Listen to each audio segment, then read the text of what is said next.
Good evening. Welcome to the Northampton School Board meeting for Thursday, February 21st. We'll call the meeting to order at 7:05. Before we get to our agenda, I want to recognize Cindy Burke, who is here at her last meeting as a school board member, and say thank you very much for all the hard work you've put in over the last few years. We have a little gift here for you. Yes, thank you. And our appreciation as a board.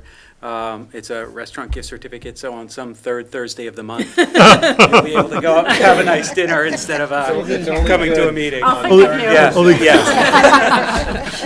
You know, but I think you'll be able to stream on Town Hall Streams the meeting while you're at dinner, so thanks to our crack TV crew. So thank you. You've done so much work over the last few years on so many things, especially the communication work and the staff and parent surveys, and we really appreciate it. Thank you. And our amazing website. Yes. Yeah. Yes, Yes.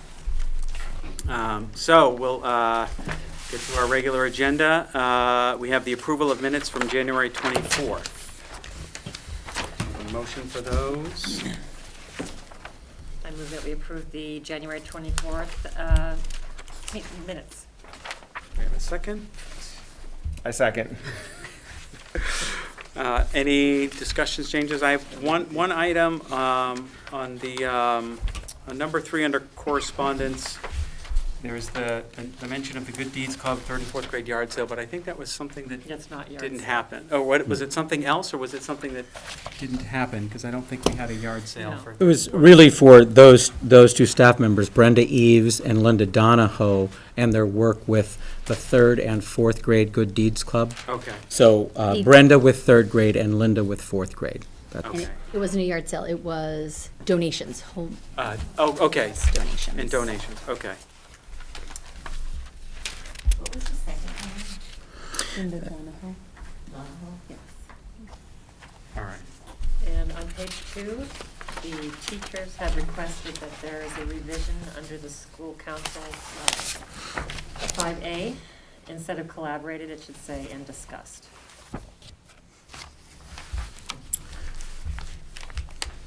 Okay. And any other changes or corrections? Nope. And all those in favor? Okay, thank you very much. And then we have the February 5th minutes. I move that we approve the minutes from Tuesday, February 5th. We have a second. I second. All right. And these are the minutes from our meeting before and after deliberative session. Any corrections, changes, comments, questions, concerns? All those in favor? Thank you very much. Correspondence and commendations. All right, Something. you had something. Yes, I have something from the Good Deeds Club. And the Good Deeds Club is, started with last year, a third grader, Emily Hyatt, and the third grade team with Mrs. Eves. And last year, they were raising money they did the Animal Awesomeness, and they raised over over 700, close to $750. This year, those students moved into fourth grade, so now they have third grade kids and fourth grade kids, and it's really picking up steam. So they have a few different initiatives. And one of them is to beautify our back common area, what I guess we refer to the courtyard that is paved back there. I've seen pictures that they've taken back there of kind of trash blowing around, or that was their idea. So they have written a letter, and they asked me to share it with them. So it says, "Dear members of the school board, the Good Deeds Club would like to turn the courtyard into a beautiful garden to help the environment. We'd like to remove the pavement and make our school more green. We spoke to the greenhouse stewards and to Dr. Anderson. They support our project. We are thinking of planting blueberry bushes and flowers. We'd like to include benches, a rock path, and a trash can to encourage recycling. When we asked Mr. Gamache about this, he said we should ask you because when there were other gardens around the school, they had caused issues with mice. So far, we've measured the area. We've created plans and began a map of the area. We've researched plants and are working on a slideshow so that people understand what we are trying to do.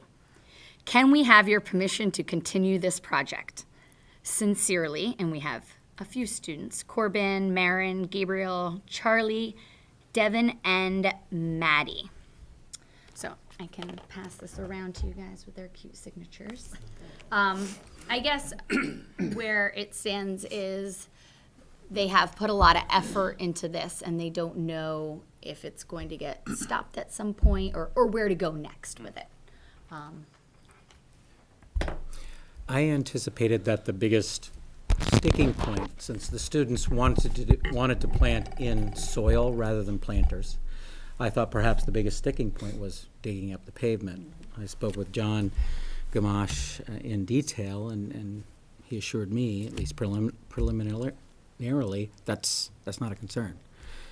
We can do that. Yes, they had just trenched the previous summer, 2 summers ago, in that area, but we could do that in a limited way, minding the trench and not disrupting that work, and expose soil so that they could plant, what do they say, blueberry bushes and that sort of thing. They're thinking about birds and butterflies. I mean, they have some pretty cool hopes and dreams for it. About donating plants from their gardens, like a butterfly bush, and having it labeled with the scientific name so kids can, learn from the garden as well. And we're talking about, if you know downstairs, if you can envision downstairs, so the end of Brenda Eaves's classroom, which is the last classroom in the building, and kind of draw a line in the courtyard across the way to the first grade classrooms. Okay, it's that square that they're talking about. So it's not the entirety of the pavement. They play basketball and stuff. Right. It's I was thinking the little nook four in the. square, Yep. And we've Coup that talked could happen.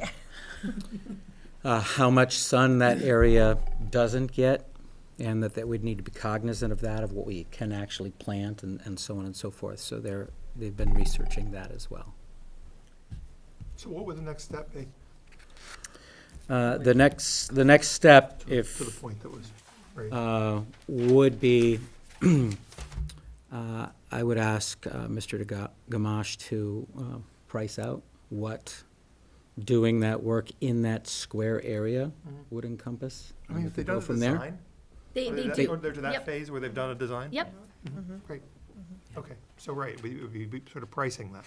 And then they're That's going to right. look to do some volunteer work, or some fundraising work to raise the money to get the job done. I think it's a really nice idea. The only thing that I would ask is, are we utilizing our existing outdoor spaces as well as we might? The greenhouse, there's a garden on the other side, the front gardens. Are those optimized and utilized as best as they could be? And then the second thing is, that is an odd area in terms of all the concrete in there, and is that the best place to grow plants? Do we know from like a landscape architect if we're gonna be successful growing plants in that area? That's a good question. I know we do have a decent number of other growable outdoor spaces, so. Yeah, the front would be awesome. Okay. Other Well, I thoughts? think we have Cost? a good, I don't mind looking at a cost. I think before that, I would like to see like the fuller idea of what it is, what it looks like, where it goes. I think for their Okay. idea, they've talked about wanting to be able to look outside and see something prettier from the first and second grade windows than just the pavement and the leaves blowing around in the trash that kind of collects in that corner. So I don't think about the number of gardens, it's just about improving what the kids look out at right there. I'm all for looking further into it. If we could also have John look at making sure there's nothing under that space. We need to be careful not to disturb. There's stuff under there that sometimes we didn't even realize was under there, I think. So we want to make sure we're not going to dig into a sewer pipe or a water line or something like that. We'll get So that- We can do all that while we're, We'll get that in detail with associated costs. okay, great. Well, Sounds good. and maybe looking at an alternative of planters, even though that's not their first choice. It could be an alternative choice. Yep. Okay. All right, I Sounds don't good. have any issue with Thank you for, keeping it moving along. Okay. Other correspondence commendations? Christine? I have a few commendations. I'd like to commend the first grade team for their work with their students for the 100th day fundraiser to benefit Gather. The first grade, along with the school community, gathered nearly 1,500 items to benefit the food pantry. Our first grade team teachers are Laura Nolan, Tana Gustafson, and Sharon Marquis. And they worked very hard, as did their students and the whole community. I would like to commend Nurse Mara DeRocher for keeping up with all the kids and the sickness and the yuck and nasty. So the last month, perhaps you've experienced it in your household, but we've had, or the SAU office, but we've had waves come through classrooms and, as many as 7 kids on any given day in a class and so on and so forth. But she handles it with aplomb. What did you say? She's not afraid of any, Tracy? Well, I was Okay, a well, little anyway. casual yeah. in my description of her no fear So- approach towards bodily fluids, but what may be coming out of kids' mouths or wherever. right. And Um, Amy English as well, who yeah. cleans up when So- all the time, but especially during those times when it's particularly gross, and wipes down. So I mean, it's it's those unseen jobs, those unsung heroes that often isn't talked about at school board meetings or commended, which really does make a difference in your child's life and keeps other children healthy. So anyway. School nurses are such an integral part of a school culture and the lifeblood of the school, and ours is especially. So, thank you, Mara. Our second grade team for the Invention Convention. Do any of you have a second grader? The Invention Convention was Just a big first phenomenal. No. So thank you to Lindsay Lewis, Aaron Ivey, and Lori Berry, our second grade teachers, for their work. And their EAs as and well. their EAs, Tracy yeah. Barnes and Carrie Broadbent, Kelly Gasparoni, and Cindy Smith as the case manager, but also Carly Hurley. Thank She you. contributed Thank a you. lot of time to this as well. Yeah, Carly Hurley, the long-term tech integration specialist substitute. So the second graders had their inventions and their infomercials, their promotional commercials to promote their invention, all set up in the cafeteria. And they were amazing. I got to at least sit in and hear about a handful. Dr. Lupini did as well. Mr. Ferraro was there as well. So thankfully the SAU got to visit as well. So thank you to the second grade team and their students. And lastly, do we want to go collaborate on Paula Field? yeah, Shall so we? you can take. I'll start. So Paula Field, our food service director, for her initiative with the family, the monthly family luncheons that she's had so far. We've had 2. We have another one coming up next month, and they've been a raving success. The latest was just last week in coordination with the Invention Convention. So we had an Invention Convention set up, strike that, and out come the tables for the second grade family luncheon. So it was fantastic. And she's, they have been a lot of fun, and it's brought, did she say 57 parents? Yes. I believe that's the number, 57 parents the other day. And oddly So- enough, improved manners among the children. So thank you. Those are, I believe, And I wanted to our. add on All with Paula. We've been doing a lot to get this green team recycling off the ground. And although you think you might be able to just put bins out there and kids would say, oh, I'm gonna put that in the right bin. It really doesn't work that way. It requires a lot of monitoring and a lot of work from Paula and her staff, as well as Amy cleaning up in there and making it all work fluidly. But Paula has gone above and beyond by, she gives me quotes on metal silverware. She shows me, she gets different possibilities for biodegradable things. She's showing me plates versus styrofoam, and it's just been really, really great to work with her. And she's really passionate about what she does. She wants to give these kids the best thing. We went to Hampton Falls on Wednesday to check out their recycling. Paula came as well, and she's in there, she's checking everything out. She goes over, she's even like, oh, that looks great, the food that you're making. How is that recipe? Just collaborating with, what's going on down there, because she cares so much. So she's been great. Thank you. I have a couple of quick ones as well, sorry. So Brenda Tharp and many of us at the Northampton school community would like to thank Kay and Chris Sloan. The Sloans coached our 7th and 8th grade First Tech Challenge team this year. It was their first year to coach, and they had a bunch of students for whom it was their first year as well. They were always positive, made it clear to the students this was about this wonderful experience and having fun. They were great about reporting out to the students' families after each match. I know those families really appreciated that. And the season came to an end at the start of this month, so we're hoping they'll step up to that challenge again next year. Also, the student government asked me to express gratitude to the parents who helped to make the semi-formal such a success, particularly Jane Geyer for the help with the amazing decorations. She was there for a long time and was very creative, and the students really appreciated that, as well as Jacqueline Brandt and Erin Stanton for the delicious food that they prepared and gave to that event. The students really had a wonderful time, so thank you for that. Also for myself, as part of our work with competency-based education this year, we've been including a faculty share in the faculty meetings each month. And this last month, the 6th grade team stepped up to share the work that they had done around the human rights unit. And it was a wonderful presentation. It was really beneficial for all of us on the faculty. And it was a great experience that they created for their students. So I want to thank them for having done that, for having said yes when I asked them to present, which is always challenging to do for peers, I know.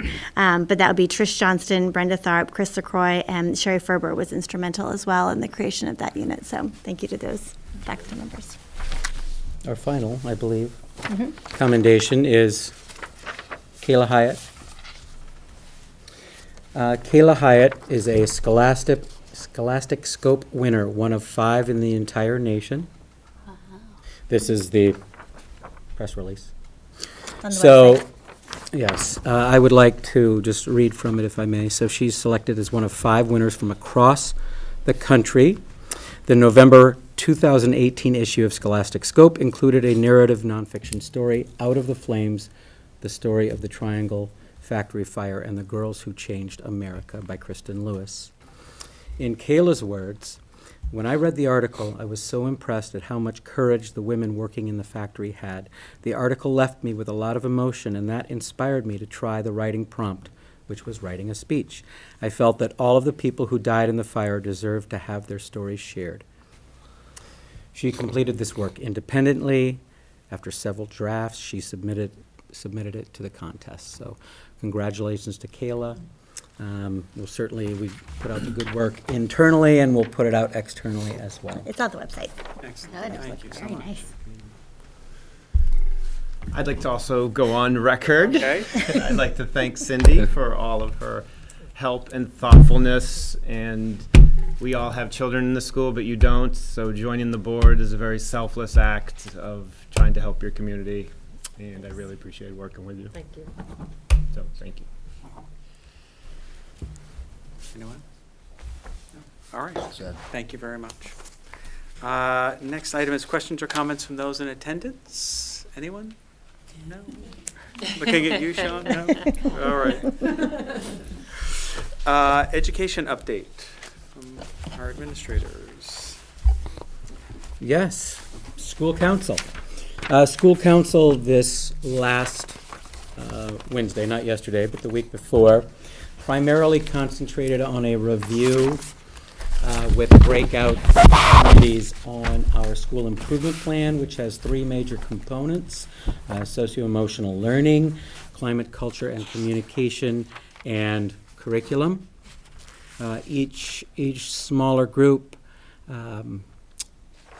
debriefed on progress in each of the subcomponents of the 3 major areas and reported out to the rest of the leadership council. There are some uncompleted tasks, if you will, or action items that we're continuing to work on.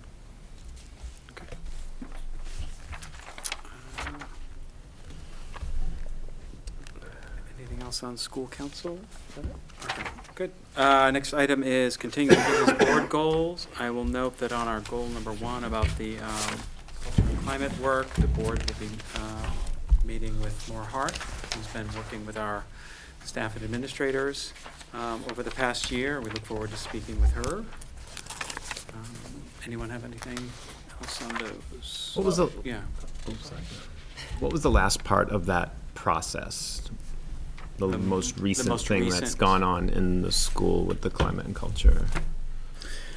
The most recent is I have redistributed what we refer to as the Climate and Culture Triage Survey.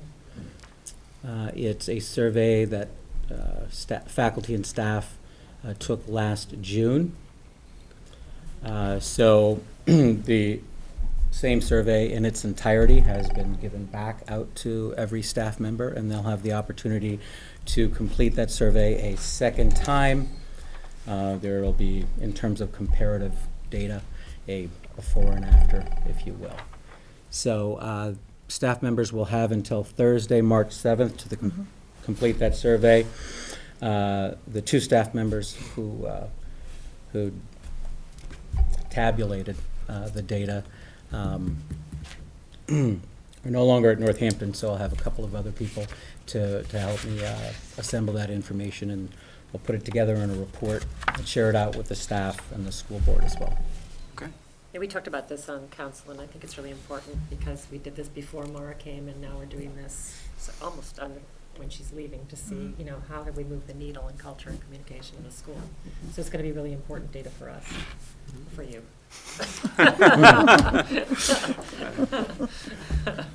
I'll share it with you, Cindy. There was a task force that was created, right? Still The feel like Climate, today. Culture, Communication Task Force, we Has will that- have our last, it will carry on. We'll have our last meeting with Maura on March 12th. Yes. And when, have you guys been meeting like regularly? We haven't met since November, the end of November, the week before Thanksgiving. So not in the last couple of months, no. Maura's been here since then. Yeah. That Just group not has met, lengthy. that group has met 7 times, Okay. beginning in the summer through the late fall. So since November, they've not met? That task force, that subcommittee has not. And so since that task force and kind of where we are today, can you give an example of some of the things that Maura was doing in the school, or what the teachers and staff were doing in the school for improved climate and culture? Exercises, meetings? I'm not fully versed in everything that she's been working on, how she's doing it, so I'm just trying to get I could give you an example. Last time that she came to visit, she facilitated a meeting with the kindergarten through 5th grade teachers as we talked about moving forward with making decisions around program selection to support curriculum and just basically facilitating the conversation. I think a significant aspect of her It work was a good conversation. is around how we collaborate as either a full faculty or subgroups, and how we operate according to established professional norms. So that will be a big takeaway and continuation of her work with us. And trying to come up with shared understanding, the exercise that Yep. described, she and I were there, and I really felt like the purpose was to come up with a shared understanding of what do we mean by programs, and even what do we mean by curriculum, and what do these words mean, and how can we sort of sift that out so that we can come up with some common definitions, which helps improve our communication, because if we're saying the same word but have two different meanings, Right. that's, so, I don't know, we felt like it was a good use of time. So using that meeting as an example, when she left and you guys completed that, what sort of like follow-up or metric or implementation process do you guys follow? Did she give you a plan to? She didn't. I've pretty much, coming out of that meeting and having been an active participant in it, have now started having conversations with individual teachers as takeaways from the meeting, as well as with teams, and are planning to have a K-2 and 3-5 meeting moving forward. Still trying to get that on the calendar, but to continue on the conversation. So. And what's been your opinion on sort of the acceptance of some of these new ways of thinking, new ways of communicating, or just different ways of? I think it's helpful for us to realize the things that we don't have shared understandings on. I think that's been eye-opening for me.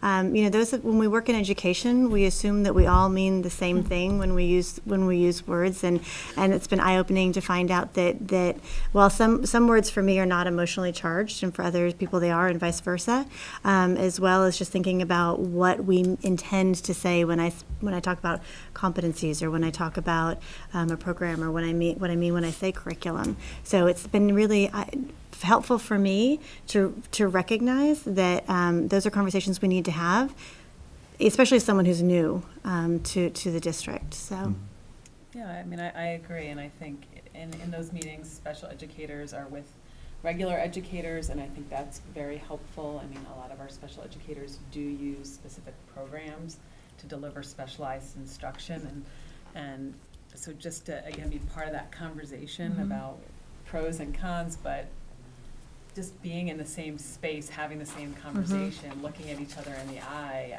I don't know, I walked away having definitely for myself personally a deeper understanding of those emotionally charged words and what we can do as administrators to be sensitive to that without sort of avoiding that elephant in the room, I don't know if I explained that. But Well, we and- both walked away with, okay, I this was- was really good, this was. I was not at the meeting, I was at something else that was going on regarding the K-5 work and common understandings. But I will say also that a takeaway is the beginning of the answer to what will be our core curriculum initiative for the K-2 grade span and the 3-5 grade span.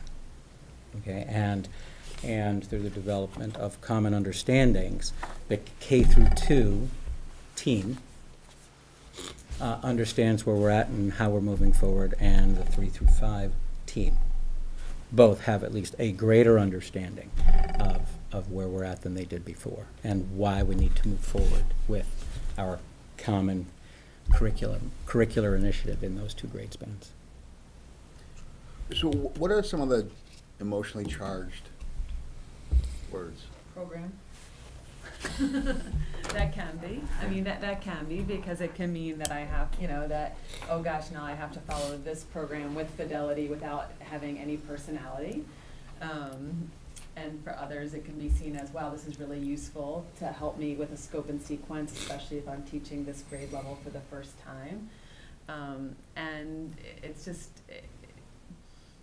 no words that you would say in the middle of the night, it's just a perspective and an experience, what your experience has been with that. So the word program is the best example I have with that. And My experience has been that if I'm in the room with 10 people here, and we talk about shared decision-making, we have 12 different definitions of what we mean by that. Got it. And that's a core problem, that we don't have a shared understanding of what that term means. I guess process and intent are both important, and giving people the benefit of the doubt that everyone's working for the benefit of the students, I think, is important. And I think that'll take away some of the misunderstanding if people know that intent is benign. Absolutely, absolutely. So that makes sense to me, and I like some of the things I'm hearing about shared understanding and communication and sort of getting on the same page. Can you give me an example of what Maura's been working on with you guys as far as sort of culture of professionalism and bad behavior and on sort of that level? Because we hear a lot of chatter about that as well.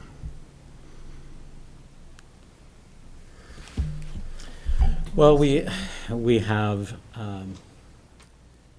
reflected on that as a faculty. We've discussed what doesn't work as a professional team or unit and best practices in that regard. So in terms of people operating above board and transparently, we have a greater understanding and sense of urgency to operate according to that professional norm. So, and that's expectations for self and of each other. And are those That's- discussions that Dr. that's Hart big. has facilitated? Yeah, when you say Part as a of it. faculty, does that mean you're doing it on your own, or is Dr. Hart She has. facilitating? She's certainly helped facilitate that over the last I months. think what you're going to hear from her when she meets with all of you is that what she's tried to do through taking on individual issues, like the one that Becca talked about, is really model a way of working together, right? So it's not so much about that issue. That issue is great, that we're going to decide on something for K-2 out of curriculum. But really, what's more important is this a process that we can all agree that we're going to model or that we're going to use in working with one another, with those norms about what we do with the information that gets discussed there, what we do in terms of being willing to call one another out on bad behavior, right, and do it there, those kinds of things. And I think she has some perspectives on that she wants to share with you when we meet. Okay. I'm kind of shooting in the dark right now That's because I fine. haven't had a chance No, to that's- talk with her. That's fine, and I think we've discussed her upcoming meeting with you, and I know she has some perspectives on how we've come along and things that we need to do from here on out. Thank you. All right. Moving on. All right. Our next item under new business is the job description for the technology integrator, which you have in your packet. Yes, which I need to give you two changes to, but can I say a word about this Yes, please overall do. first? Yep. So we've made a commitment, you'll hear it in the entry plan in 2 weeks, to, as a position's open, to go back and sort of revisit those job descriptions, trying to pay attention both to what currently exists in terms of the job, as well as maybe what some of our aspirations are with respect to the job, and writing it so that it's flexible enough to be either. This is a job that I think fits that category real well. And so you'll hear in 2 weeks that job descriptions haven't been really kept up to date. We're trying to do that starting with new positions, starting with both new positions in districts as well as positions that become open, non-teaching positions in particular. The two changes I want to make sure you have, because I know Kim's using a model that we've created on this, is under terms of employment and evaluation, the last two pieces. They should not say 12-month as defined by an individually negotiated contract, because that's not true. It's defined, this particular term of employment is defined by the CSAU 21 collective bargaining agreement. It is currently 187 days, but I wouldn't want to put 187 days in case that were to change down the road. So it just should refer to the collective bargaining agreement. And under evaluation, it should say everything up to SAU 21 policy. What it should say instead of SAU 21 policy is in accordance with our educator evaluation procedures. So I know Kim's working off a model and left those in from a prior draft on another position. So this is the proposed job description. Again, the key issue here is currently you have a person in this, or a role that does a lot of teaching at the elementary level. In a perfect world, that person would do more work in classrooms with teachers around their practice and how to integrate technology with what they're doing. It right now is a bit of a mixed bag, and so we've tried to make sure that it reflects that mixed bag. Okay. Okay? So, Questions? yeah, so from reading this, and going through numbers 1 through 12, I couldn't understand if, I had a few questions. Is it that she will be seeing classroom K through 5th? Yes. Meeting with students? So she will be? Yes. Okay, so that will be a regularly scheduled, just as it was? Well, that'll continue. Will Not, continue. not necessarily. Not necessarily. Provides either direct or collaborative instruction to elementary students in the areas of information literacy and digital So citizenship. my point is, this doesn't mandate any change. It remains that flexibility so that you can do that. That's a decision for you all to make separate from a job description, Okay, okay? So if there's a discussion to be had down the road that we think we need to do something with those kinds of additional courses, if you will, that elementary students participate in, because we'd like to see this person do more of that work with teachers in classrooms or whatever, this job description wouldn't preclude us from doing that, okay. okay? Excellent, okay. And also, will they be working with the middle school students? Or that Students keeps- and Students that- and teachers, teachers. yes. So we're keeping it open Students and so teachers. that, so I guess with what you're saying is the job description is kind of like a rough outline, keeping it open to make and have administration then create the job that they It would allows like. for all of that. I mean, I think where we agree on where we'd like to see this job go is to more work with teachers in classrooms around them integrating technology with what they do.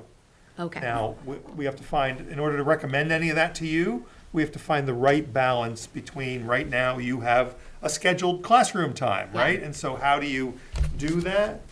I don't know, but that doesn't need to be solved tonight. good. Okay, I'm glad that that's being worked through. That's great. So in the position description, 2 paragraphs, the first one is about works directly with the teaching staff. I would call that their primary responsibility. And then the second paragraph is a secondary responsibility. Or, see, it's weird because if I'm taking this job, I want to know what my job description is. And what I'm hearing is that, well, it could be with the teachers, but it also could be with the students. But we haven't decided that one yet. I So think right now, we're saying it's both. it is both. I think right now, we're Okay. saying it's both. Okay. And this person, whoever sits in this role, would be in on that discussion about how we evolve it. Okay. And I would expect that over time, as the integrationist is able to support teachers in their learning, then the teachers take over more of that. But that's something that would almost be a gradual release. Yeah. Yeah. I see a lot of, sorry, Greg, go ahead. I'll just, let me finish Please the do. thought. So the future of this role, you're leaning towards it being a support role for the teachers and not so much a one-on-one teaching. I've seen technology integration specialists doing much more of that than direct teaching with students, Yeah. yes. Okay. So that's kind of your what right now, your vision for where What you we're see it building evolving towards. towards. Yes. Okay. Yes. But there are sort of structural issues right Yeah. now in doing that. And being present in the classroom when these instructions. Tom? Well, I was just going to say, I see a lot of value in the integration part, especially with the one-to-one computer initiative. And I get that we're not there yet, but if we have this more as a truly integrated, it's far better than an event where I'm going to the computer lab for a couple hours, right? So it's great, and it'll be nice to see how quickly it can be, or how quickly we can accelerate the integration of the technology into the curriculum.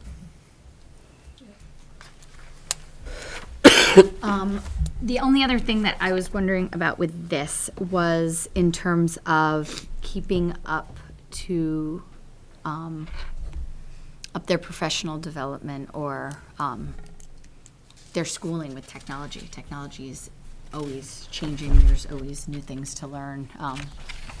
Is that something that is going to be required of the person to? So that's part of actually the professional development plan. because there's a whole recertification component, there's a whole professional learning component. And that's actually, when you see the PD plan, when that comes to, I think, joint board in April. Okay. You'll see that included there for really every position, Okay. okay? Is there a way to use the entire SAU? There's this bullet point about researching and introducing new technologies and share best practices across the SAU, Yeah. so that everybody's not researching different things and trying to figure out what the grade is. Gosh, we hope so. Okay. Yes, Yes. yes. Any other questions about the job description? All right, probably should vote to approve that. Yes, please. Okay, do we have a motion to accept the job description? I'll make a motion to accept the job description as for Technology Education Integration Specialist as written and proposed with adjustments to the terms of employment as stated by the superintendent and evaluation process. Thank you. Very well stated, Greg. I second. All right, Aaron seconds. Any other discussion? All those in favor? Thank you. All right, we're on to our written reports. Dr. Lupini, you're up first. Thank you. A few modifications to my probably this report over the course of a month, right? So we have a nominee coming to the joint board for the Director of Student Services position. That is Dr. Caroline Arakelian, who currently functions in a similar role at the high school. She will be recommended to the joint board on March the 4th. We, as I've communicated to you in writing, we've hit a bit of a wall with respect to the assistant superintendent position, and I am working on a number of options, both relative to whether we would re-advertise and/or whether we would look for an interim for the coming year.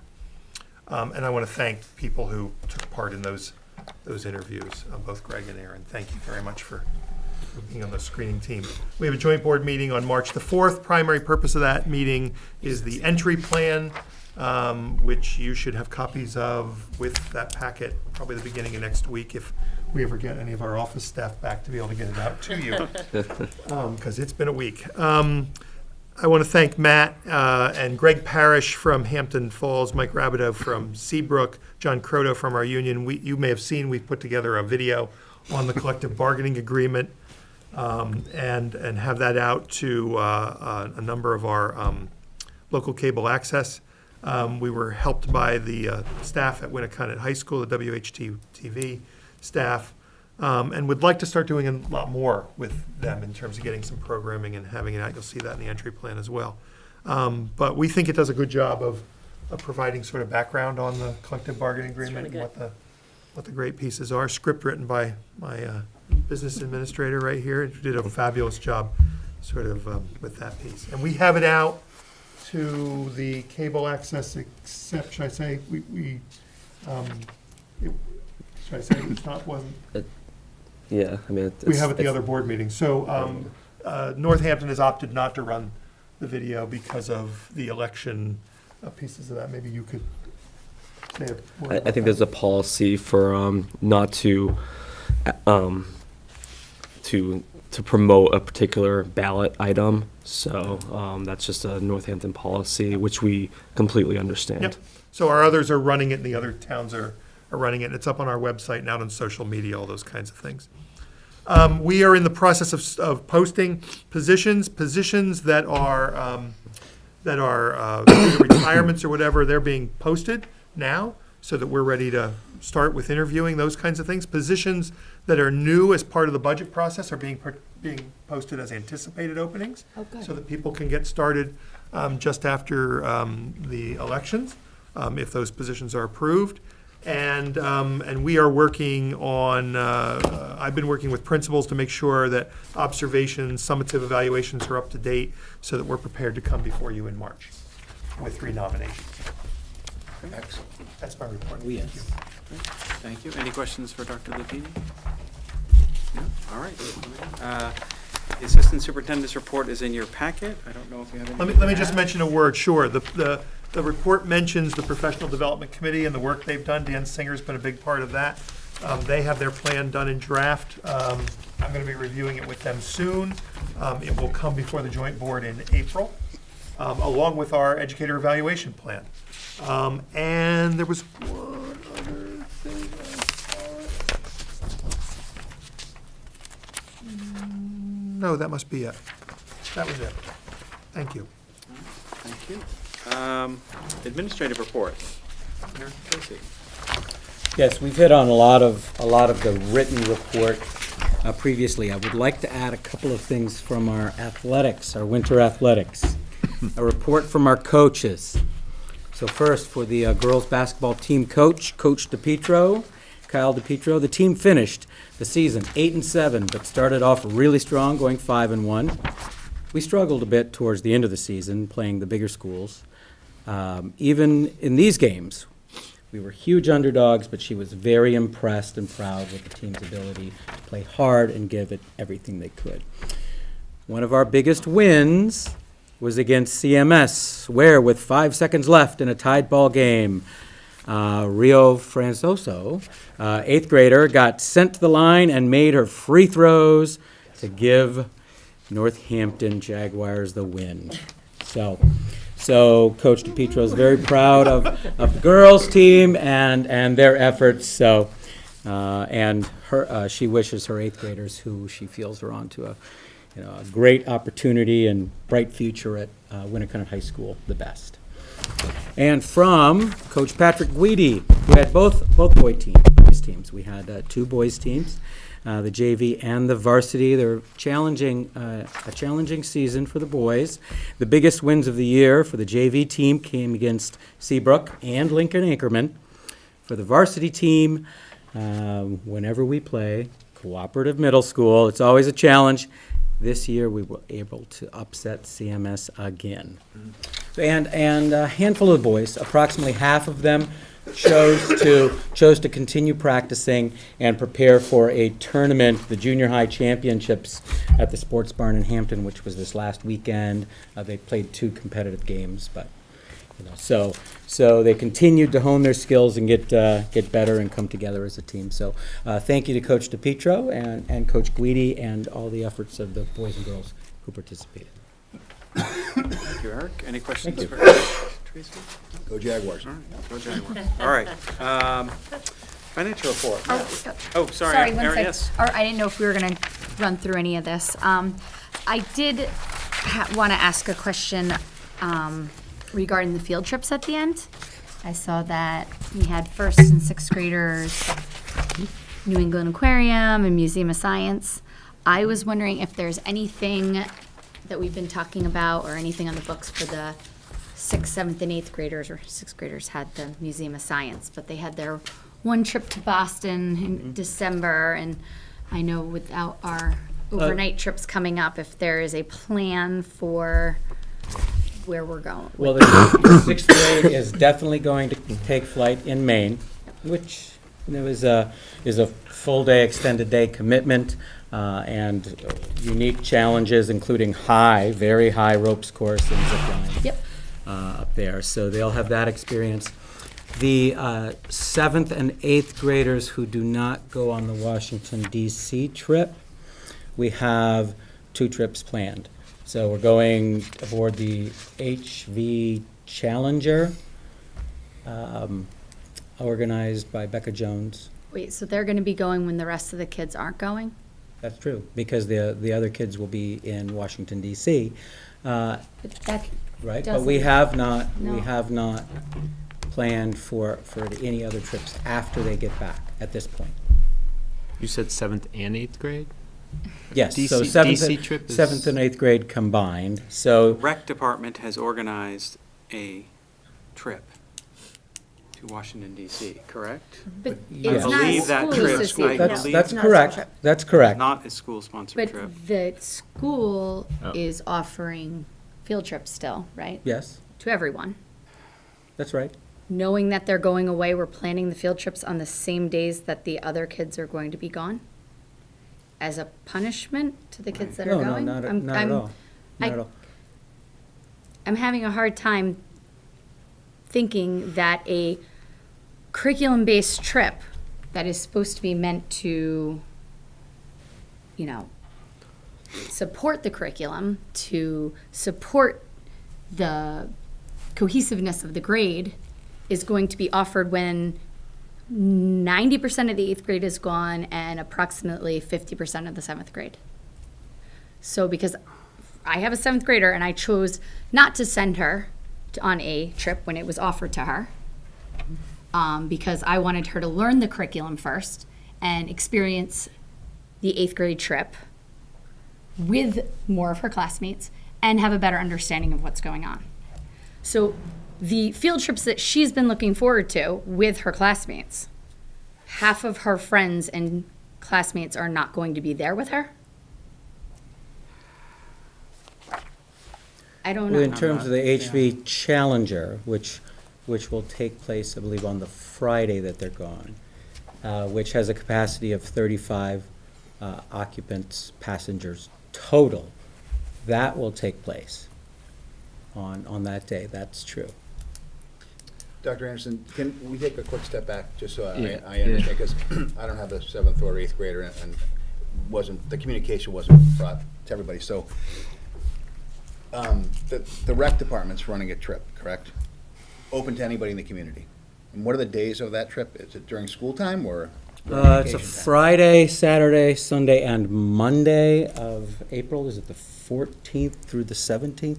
I mean, The 12th through the 15th. Thank you. And there are 2 school days in there? 2 school Two days. school days, the Friday and the Monday, that's correct. So not a school-sponsored trip, not curriculum-based, and if parents chose to have their kids miss school those 2 days, they'll be absent. That's Right. correct. Is that trip for anyone in the community? Is it geared towards a certain age group, or does anyone know anything My else about understanding, it that? was offered to 8th grade students and then opened up to 7th grade age students. 7th and 8th grade students. So it's not everybody. Again, through the, Gotcha. no, through the rec department for that age group. Gotcha. And does anyone have an idea of like head count so far? I do not, or- I don't. So we don't know how many Um, students are. No, Aaron, you gave an I could approximate pull number. up Is that the- based on sort I of could pull up the knowledge of- exact okay. numbers, but they were light on their numbers for 8th graders. So to make the trip run, they opened it to 7th graders. They opened, I seem to recall from the rec 30. department website that there was a minimum, they spoke of a minimum number of commitments they needed to make the trip viable. And so when they didn't reach that number with 8th graders, they offered to allow 7th grade age students which to created go a as bit of well. a thing because there was 30 spots open, and do all the 7th graders get to go? And if they don't go this year, are they going to Well, miss out on it? I was asked that question and checked on that and was told that they would expand the And number. the numbers, would yep. they- If they needed to. Yep, so that- I had gone to Joe about that as well, and he said he would open it up, and as many as needed to go or wanted to go, he would make it work. And then there was, just parent and community talk that decided, let's wait and go in 8th grade, after they experience a lot of learning about the Holocaust and the 8th grade curriculum, and try to keep it curriculum-based, or as much of a learning experience as it will be. I think the crux of the concern here is that when the overnight trips were deemed to be not viable, that there was a clear expectation that there would be some other set of trips in the spring for 8th graders and for 7th graders, Yep. planned by their teachers, integrated by their teachers in the curriculum, and Right. participated with by their teachers, that would be planned. And it sounds to me like there's no planning along those lines, because I don't consider this partial of some fragment of the class going to something on some day when most of the class is off on this rec department trip to be inadequate Not interested. answer to that issue. So I think That is, that's the crux of the, that And it is, wasn't just spring, it was throughout the year, these opportunities for Yeah. the teachers. right, talked but it about was, these but, opportunities for the kids that they would come up with that were gonna be rich and Yeah. right, and whether they were all, Replace regardless of where they were spaced, that there would be a clear, effort to program some trips that, not the programs that, Don't say program. plan some trips that addressed that gap that people felt we were getting when the overnight trips were, So what are the other? sorry. Well, I was just, Like there was some answer coming to that. I guess I haven't said anything about conversations that I'm in right now with science teachers, because I don't want to be premature and get the students' hopes up. But I'm in conversations right now with the science teachers at the middle school about a trip in May, that we are trying to decide which curricula it aligns to best. Would it be an 8th grade or a 7th grade or a 6th grade or a combination thereof, based on the event in Boston? But we're in the midst of planning it right now, so I hesitate to put it out there. But I can speak to that right now, so it's limited. We've approved a budget to cover these trips, and I thought that we were going to create some criteria that replaced the Washington DC and New York trips that said, okay, here's what we got with the New York City, DC, Mira Vista. So we want these trips for the kids to meet these criteria so that the kids aren't losing out on what they once had. And it doesn't sound like we got that. Impactful trips, like, Curriculum-based, experiential learning, Yeah. all those things, we walked right through it in the proposal. There was a proposal that was presented, but it doesn't sound like we're all the way there, although it sounds like, Becky, you're working on some of it. In addition, while Joe Manzi does outstanding work, he's been amazing, I think there needs to be a different type of conversation with the rec department around trips. That'd be an awesome trip during April vacation, but that to be taking our students out of school for 2 days, it's splitting the school, it's not creating community. I wish we had I wouldn't like to see it happen again. It doesn't feel right to me, and I think if we talk to Joe about it, he could still do it, but not taking our kids away from 2 academic days. Yeah. I mean, that's just weird. So this HV Challenger field trip, Yep. what's the date for that? April 12th, if it's that Friday. Yes. April That's 12th? That's what it's the day that it's planned for, yes. And that's for 7th and 8th, open to 7th and 8th grade? That's correct. How many? Is there a Did you- specific- oh, The sorry, I'm capacity, sorry. the capacity of the boat, and they'll also go to the living bridge. I think right? so, yeah. The living bridge. So, the capacity of the boat is 35 passengers total. So, So, the total of those 2 classes, if they were to all go, is greater than 35. I mean, correct. They, So we're they saying could this- all go in 2 shifts, yes, 2 separate days. They could go for 2 days. So are 2 days planned or 1 day is planned? At present, 1 day is planned. So we're planning April 1 12th. day with a 35, so what about, so if there are kids that can't go on Friday because you've reached the 35, do they stay back at school, or how does that work? No, I mean, the students staying back, combination of 8th and 7th is less than that. Add in the adults and we're still below 35. Based on a certain assumption that you have about the rec department Right, trip. so I'm taking the rec department off the table. We can't control what they do. We have a planned school event for 7th and 8th graders, which totals somewhere around 60 kids, 65, whatever.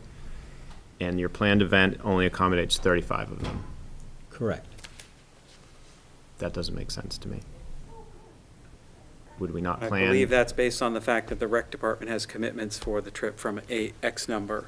A $50 So, commitment, which I can Which speak could change, to yes. multiple people. So may I just suggest, because I'm only hearing this Please. tonight, so may I just suggest, I think the concern that's being raised is if this is a curriculum-related trip, why are we doing it while kids are away on, and I know we're all in sort of a new Yeah. learning environment here, right? With a trip that's not a school trip, and how do we deal with that, and how do we make sure there's something important for kids to do who don't choose to go on that trip?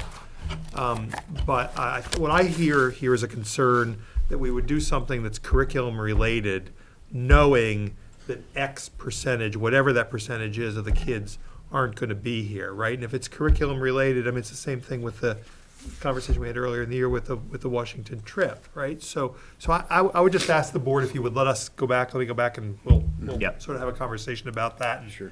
and come back on this, And if okay? it's- And if it's not curriculum-related, then why are we doing Right, this? exactly. I got it.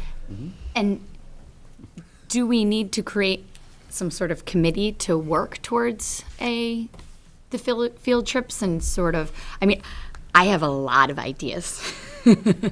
I am constantly trying to come up with things to replace this, or, what these kids are going to lose, especially by missing out on Mira So Vista. longer term, that's occurred in some of other districts, those kind of conversations. I think that would be valuable here, given that you've had this experience with what has happened to these two traditional trips. I think that would be an important conversation Okay. for the long term. Well, I'm volunteering myself. Excellent. I think that's a nice gesture. I think it's incumbent upon the staff who's building curriculum for our children to put this together, not for community I or don't disagree committee. with that, Greg. I just think forming that kind of group to get suggestions and all is, as long as people go into that knowing what their input's gonna mean, I think you can do both. I would like to say one other thing in terms of missing out on Mira Vista. The week-long overnight trip to Mira Vista isn't happening, but we have a commitment, and I'm going to emphasize that, from the 6th grade team to an outdoor education environmental program. For example, we have the director from Camp Cody coming on March 11th to speak to the 6th grade team and administration about offerings there that are a day trip. Good. Can we request an outline for future trips for, say, the 1920 school year, and a strategy and a plan for what each month might look like for next year? I know that it takes time to book things and to formulate it. I wouldn't want to put too much pressure on the teachers to plan too far in advance. As my only concern is we've recently been reaching out to them for the rest of the year. I wouldn't want to lock anyone out of having to know too far ahead what they would like to do with students. Very often, things come into their mailboxes only, maybe 2 months out, and there's an excitement, and in the moment.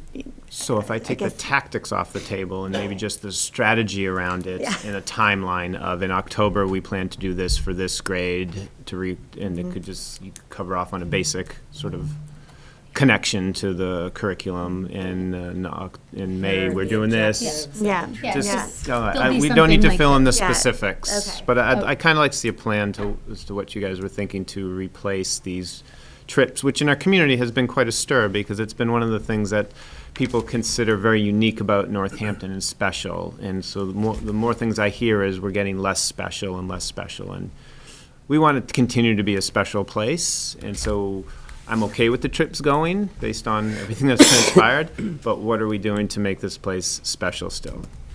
So that's kind of like what I'd like to see strategically. And I think it's twofold, right? One is for this year, because next time we meet will be March, right? So what's it gonna look like this year? And then we really need that plan before budget season next year to do it right, because we went backwards this year. Looking to protect it, looking to making sure that we have the money set aside, but earmarking dollars for trips that don't exist, right? And to add on to what Greg was saying, I know like the Museum of Science has different exhibits. So different ones might play in at different times and stuff like that. And speaking to, you don't want to lock into something. But to know like that's out there, like we could work that in as a trip. Or the Museum of Fine Arts, something like that. To integrate that with our art department or would be an excellent thing to do. But not necessarily a concrete time of when it has to happen, but just like an overall idea.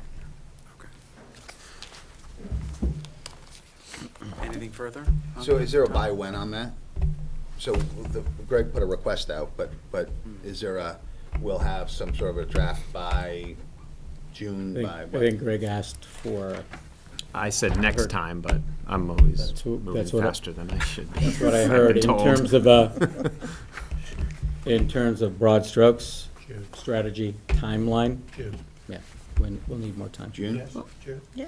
Okay. Well, we need something for this year. For this sooner year. than that. I'm- This year's different, yeah, this Right. year, this Yes, issue I that was- I said we would discuss, we'll have that for you next month, but longer term next year, June, if that works for you. Because I think it will allay concerns if we can explain what's happening this year, because this is the first year the trips aren't here, right? So people are wondering, what is it, what's gonna happen? So, Thank you. Financial report, Matt. So the year-to-date expenditure report is included in your packet. There are a few items I'd like to review. The first of which is on page 1. You'll see the special education function is over budget by $30,000. This is in addition to the $21,000 over that that the special education transportation account is. The primary driver for this increase is in professional services. You'll see is over by $166,000, which we do, we did address in the budget for the 2019-20 school year by bringing some of those outsourced assets in-house, and hopefully that will provide better programming as well as a lower cost. The next item is on page 2. You'll see under student activities, other expenses, we're over budget by $6,300. This is actually a misnomer. This was for the payment of the school plays, choreographer, and I think the accompanist. That's actually paid out of the student activities fund, but in order to provide the proper 1099 to these individuals, we pay it out of the operating budget and then are refunded. So that will go back to zero. On page 3, you'll see under computer instruction, we have a few accounts that are over budget. One of which is supplies for computers at $5,000 over budget. This is actually, believe it or not, a lot increased due to toner. There's been increased usage and increased cost of toner, which is the primary driver to this increase. Additionally, you'll see that software is over budget by $3,000. We have 2 accounts, software and software license. We'll probably recommend to consolidate into one account next year. It makes no sense. I don't see a difference between those 2 accounts. One is under budget by $7,000, one is over budget by $3,000. Additionally, we will be seeing a credit of $2,500 for software that we had ended up not using. Finally, I want to point out on page 5, under buildings, you'll see the repair and maintenance service account is over budget by nearly $13,000. And this reflects the PA system that will be withdrawn from the building expendable trust, so that you will see that come down. So be happy to answer any other questions that you may have. Why is toner being used so much more? And are we doing something to stop using it so much? But So- it's a lot of toner. That is, and that's not the only increase or not the only driver. That's just the primary. We need to look into it a little bit more as to why the usage is going up. It's crazy. But it's also a price increase. So then there's some purchasing techniques that we can use as far as where we can potentially drive some savings. So. Any other questions for Matt? Erin? No, I'm okay. All right, thank you, Matt. Budget Committee wrapped up at the deliberative session. All of our warrant articles went on the ballot with solid recommendations from the Budget Committee, so we're happy about that. Facilities, you have, do we have yep, we have a facilities report in your packet, as well as a school nutrition report. So we'll combine those and ask if there's any questions about those. I just ask about facilities. Do things seem to be working smoothly with our reorganization? We, Bradley? Michael Bradley. Michael Bradley. Mike Bradley. Mike Bradley is our new custodian. Great. He started, not this Monday, but the week prior. So he's been on the job for a week and a half now. Yeah. And he's outstanding. He's a hard worker, great team Great. member. Doing a great job so far. Okay. So what's unsaid about that is we did have a vacancy for some time. So I think we did as a school see some effects there. So we are working with, we actually met with John this afternoon to work on our area, our cleaning areas and what we can do to make improvements. And I think One change I'll just mention is Amy English, our daytime custodian, is going to have responsibility for all of the stairwells. Okay, so she will take care of the stairwells, which will free up two of the other custodians to attend to classrooms and other instructional spaces. She's gonna add on at night, is that, she's gonna stay long? No, she's No. going She's to gonna do get more that during the work day? done. Believe it or not, Can she do more during the day? I'm wondering. well, she is a rock star. believe it or not, she's going to accomplish more during the day. Yeah. Do we think that it's running smoothly though during the day? I feel like it's a lot for her to take on, you know, like being in the CAF and having to get pulled out Well, for other things. Right, and so I think you can, seeing it firsthand, you I can have imagine not having, we had John, Yep. but John's our facilities director, he's not a custodian, so we did not have any Amy English or anyone else for, I'm not sure for how long. So seeing what Amy is doing during the day, you know, in terms of the before or after, we really don't have it before.